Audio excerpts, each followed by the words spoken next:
ਧੰਨ ਵਾਹਿਗੁਰੂ ਸਾਹਿਬ ਜੀਓ। ਧਨਾਸਰੀ ਮਹੱਲਾ ਪੰਜਵਾਂ। ਔਖੀ ਘੜੀ ਨਾ ਦੇਖਣ ਦੇ, ਆਪਣਾ ਬਿਰਦ ਸੰਭਾਲੇ। ਔਖੀ ਘੜੀ ਨਾ ਦੇਖਣ ਦੇ, ਆਪਣਾ ਬਿਰਦ ਸੰਭਾਲੇ। हाथ दे राखे अपने को, सास सास प्रतिपाले। प्रभ स्यो लाग रह्यो मेरा चीत,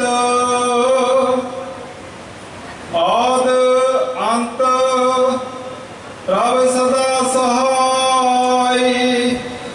धन हमारा मीत रहा, मान बिलास भय साहिब के। आचार्य